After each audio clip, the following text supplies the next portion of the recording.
content that persuades? That is one of the most prominent questions that I get on a daily basis. And today I'm going to answer that.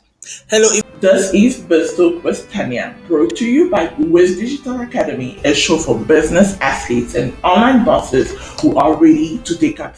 Hello, if this is your first time on my channel, I am Tanya. I'm a business coach and marketing strategist, and I work with SMBs and consultants and coaches as well to amplify their marketing message to attract premium clients and opportunities online and turn social media into a client acquisition machine. So a few weeks ago, I created a poll over on LinkedIn. I'll probably post it here. You will see it, and I asked what were the things that people wanted to know when it came to creating content, and overwhelmingly, the response was creating content that persuades. And even when I work with clients on a private basis or even consult with SMBs, the biggest concern is whether creating content is going to create a return on the investment, and if it's not just going to be them spinning the wheels. Because let's be honest, a lot of people are spinning their wheels and are feeling burnt out with social media. And today I'm actually going to show you, to tell you how you can create content that persuades, because I'm in a giving mode. So there are distinctively around these three things that you need to understand that allows content to persuade. There are three things that even if you are familiar with my brand, I've often shared that I studied while I was studying economics, I studied behavioral psychology as part of what I wanted to as part of my curriculum, because at the time I wanted to be an investment banker, and it was a compulsory course, and today I'm kind of grateful that I had to study that. So in psychology, they often says there are three things that actually leads to somebody making a decision. You have credibility, you have emotions, and then you have logic.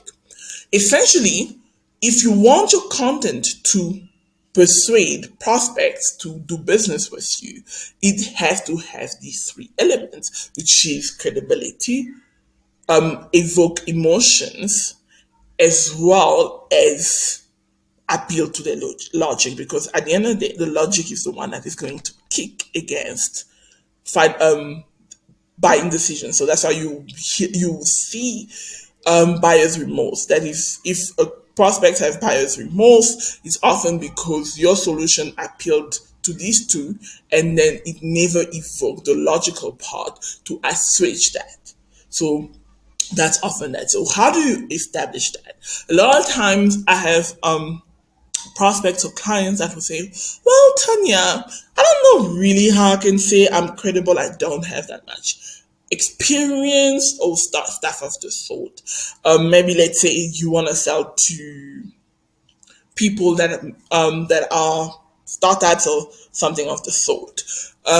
Or maybe you are a mindset coach and you want to appeal to people that are a lot more successful than you, and you are wondering how can you do that, because I don't think I have credibility. Oftentimes what I ask clients in those instances to do is to remember instances that they would have faced that were similar in nature, and use that in their content. For example, let's say I'll give an example of a past client, Mary.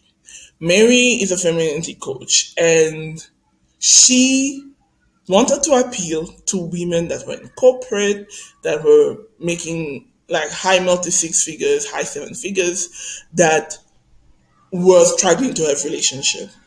The thing is, Mary wasn't at that place. However, what she used was leverage a situation that was similar to that. So let's say, for example, maybe you consulted a client. If you do business consultations like I do, you consulted a client that is in a similar sector, and you came to a solution.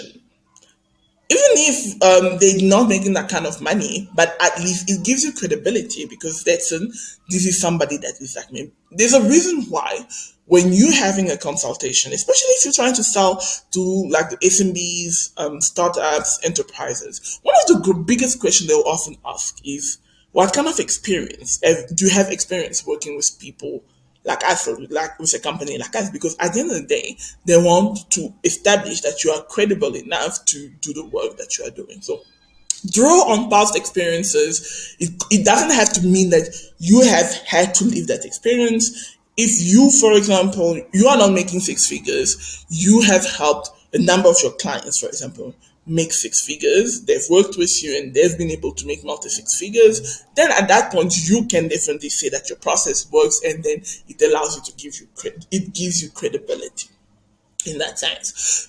Secondly, appeal to emotions. And one of the greatest way to appeal to emotions is We will be back shortly with your episode. Right now, let's hear a quick word from today's episode sponsor. Are you looking for a simple way to start making sales? Then you'll want to check out our coaching program, Easy Sales Blueprint. Finally, an easy way to sell your program or service. Discover the simple steps to creating a lucrative coaching or consulting business. The Easy Sales Blueprint gives you a step-by-step method to easily make more sales without spending all day on social media, cold outreach, and hitting the door to try a good old-fashioned door-to-door sales system. Apply today by heading to tiny.cc/getmoresales to find out how we can help you achieve online sales success. It's using storytelling. Storytelling is amazing because it tells itself without necessarily having to explain the facts, because people can essentially see themselves within that particular scenario, and if it is something that they are currently experiencing, and it could be at different levels. I mean, there are some problems that a small startup will experience that enterprises will experience as well at different intensities. The reality is you are always selling to people. You are always selling to people. So at the end of the day, there's somebody there with emotions that is making that decision. So you want to be making to be appealing to the emotions by using storytelling to sell, because it's not only the facts, it's not the features, it's not just the benefits, but it tells them, it paints the picture for them. Third is obviously our favorite here.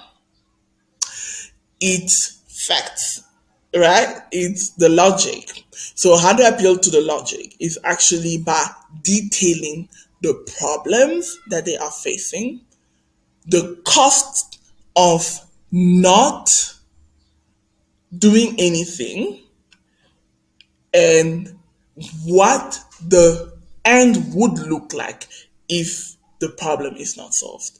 When you do that, you appeal to the logic, and when you use stories, you appeal to the emotions, and when you share past experiences with clients, social proof, stuff like that, you give your business or yourself credibility. And when you incorporate that within your content, then you allow your content to persuade.